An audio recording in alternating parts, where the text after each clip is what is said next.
Aloha, beloveds. Thank you so much for tuning in. It's such a beautiful day here in Southern Oregon. I'm near Immigrant Lake, and there's this really beautiful oak savanna lining a trail up to a butte that I like to climb sometimes and look out over the lake and enjoy the view, enjoy the element of the wind, and yeah, just allow that cleansing, nourishing energy of the spirit of the wind to wash over me and purify me and cleanse me. It's a beautiful sunny day, and the earth smells so potent. It's just so fragrant, and the flowers are blooming, and the bees are buzzing around. The roses, the wild roses, are starting to bloom. And yeah, it's a very fertile time for growth. And I'd like to speak to this lunar eclipse that's coming up here on the full moon in Scorpio, and the depths that that carries in terms of shadow and shadow integration work, and diving into these deeper realms of the subconscious, of the unconscious, patterns and behaviors, and assessing where we're at in terms of our growth and our evolution, our self awareness, self realization. It's a really potent time to sit with ourselves, to sit with what arises, and to be patient and practice loving kindness for ourselves, first and foremost, to give ourselves that love and gratitude for being here and for experiencing life in all of its multifaceted, dynamic ways in which we experience it as individuals. We all experience life so differently, and we don't really understand how, because all we can perceive of is our own perspective through the lens of our experiences and the lens of our many different ways in which we are comprised of, our gender and our ethnicity and our cultural programming and our family structure, and just so much, our experiences in life thus far. And some of the things that have been coming up for me, which I'm sure they've been coming up for a lot of folks, is how can we be in right relationship with each other and community, and draw upon the strength of community to assist and aid us and support us and nourish us and hold us, and through all of it, through the good and the seemingly bad, turbulent, challenging times in our lives when we need that help. And particularly as we step into roles like parenthood, and parenting children, and aging, and being ill, and needing those support, and not necessarily having it. The infrastructure for tribal support is not yet really strong, but it's starting to coalesce, and we're starting to really weave those webs. And here in particular in Ashland, I feel like there's an energy that's available for a very strong support network and community, and holding each other and sharing space and learning from one another, and really uh, working through those trials and tribulations in a good way, and not running away, and continuing to show up for one another despite what may feel like super hard to stick with and stay with. And for myself, there can be a tendency to want to run away or hide or isolate.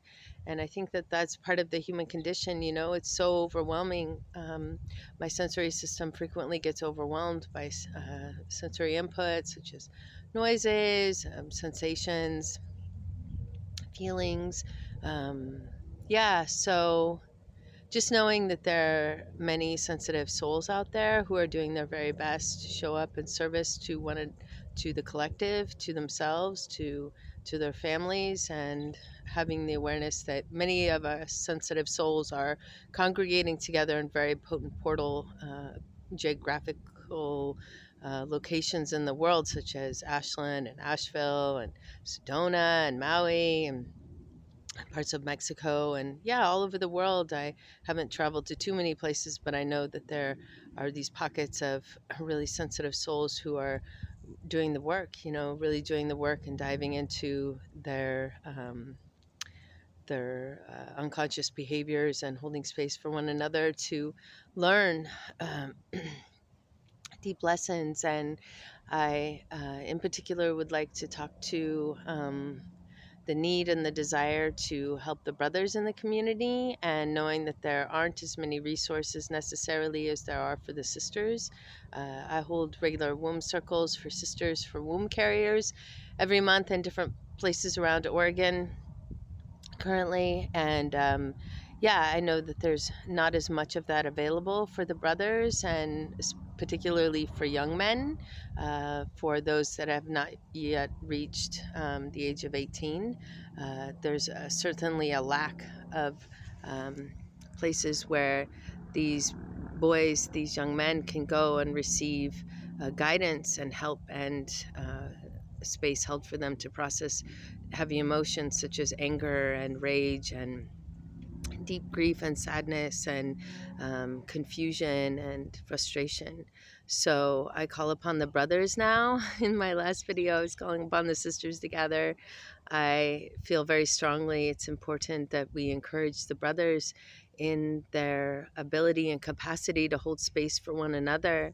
And maybe I'm sure we all do need encouragement to do that. To even if we don't feel that we are necessarily capable to hold that space, doing our very best to try and show up and have a receptive, open demeanor of wanting to learn, and yeah, just holding that space of respect for one another, from one another's points of view, one another's opinions, one another's life experiences. I think that's the crux of the point of entry in terms of creating these spaces, these circles, these deep wells of learning and transformation and transpersonal growth, is to just have that intention, that strong prayer of wanting to learn and be curious and to do our very best.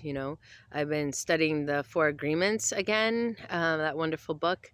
And the first one is be impeccable to your words. So essentially what you're saying means something and it matters. And so not making promises that you can't keep.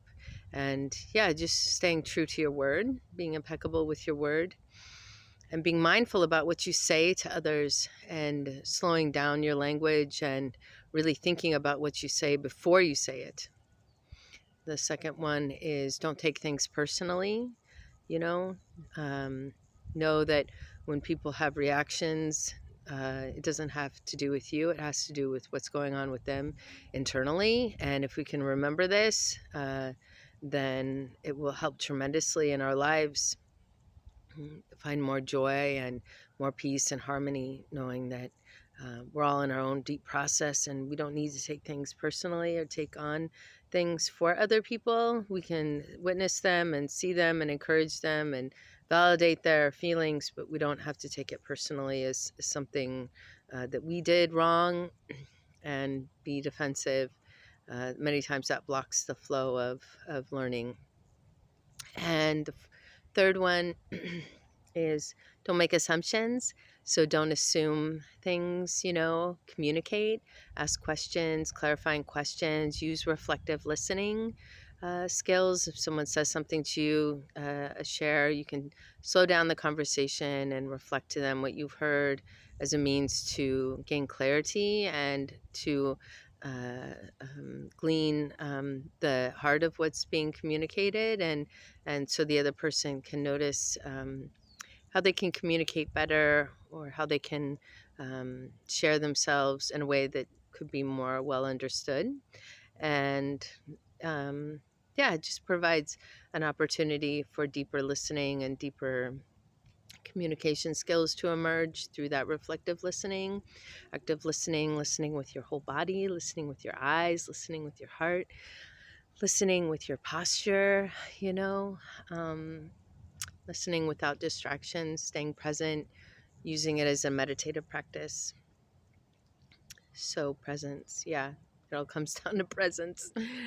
And the fourth one is always do your best. Always do your very best to show up. Um, Make that the intention, make that the prayer that you are trying your best. And we're never going to be perfect. We're not built to be perfect. This is not a perfect scenario. Whatever that means, we don't know.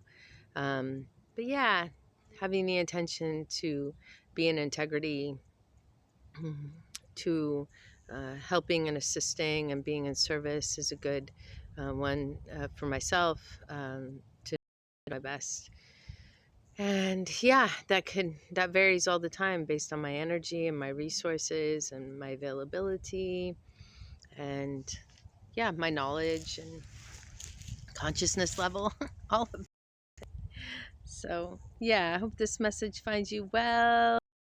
Bless you, bless your life, and feel free to reach out if you'd like to share how you are um, diving into some of these deeper realms during this potent time as we enter into the moon in Scorpio and this full moon.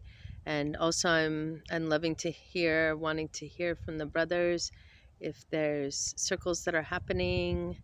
I'd love to hear how that's going. Aloha.